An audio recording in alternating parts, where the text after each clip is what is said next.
you see these things on social media, whether it's the landslides you talked about or fires or floods, and until it happens to you, you can't really comprehend Yeah. the devastation. There's the person just up the hill from you who's fine. And how do you not be pissed Yeah, off at them? my neighbor across is How do you not perfectly hate fine. them for that luck of being slightly uphill?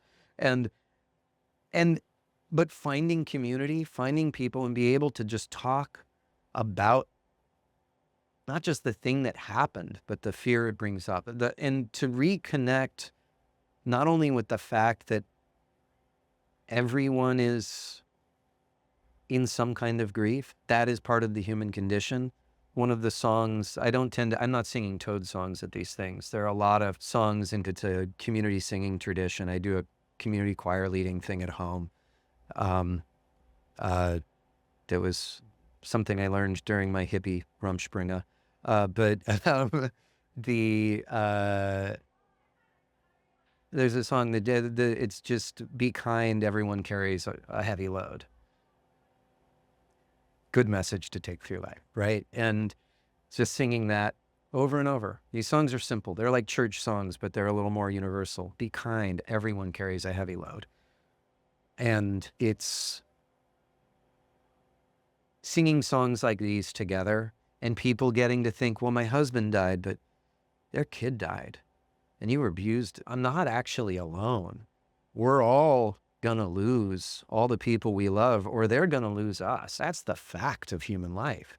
And instead of tightening around the pain, the art in grief work is expanding around the love to the point where you can contain the pain, you can contain the sadness, you can contain that acute grief, and you can also contain the love that sources it. And that love is much larger than the pain. And it can be so frightening to walk through that veil of the pain because it feels like that's all there is. It feels like it will eat you and destroy you. And to enter willingly into it, you get to the other side of it. And there's something about doing it in community, reconnecting with other people. Makes it a lot easier. Makes it a lot easier. And you remember that you can do it because all the people who go to these workshops, they go home and they're going to crash again. And when they crash again, they will remember that there is something on the other side. And they'll remember they have a whole community of people that they were with, that they can talk to, that they can connect with, that they can keep communicating with, who can help them through the next time. And that there's a shared experience of doing that. And I mean, I think that's one of the things that drives people to do things like dancing the sun dance or other forms of sacrificial prayer or the Catholic, or ayahuasca, or like things that are difficult and painful, but also provide a spiritual container in which you can together remember that it's possible to come back to something. Yeah, grief work is a fascinating thing.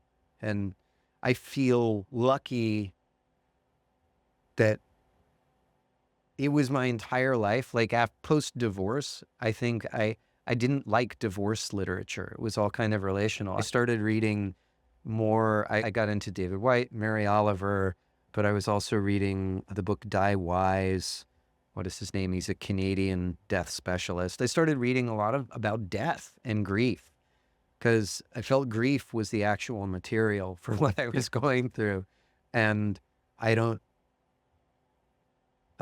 feel like for at least a decade, that was the core of my identity, was grief. Wow.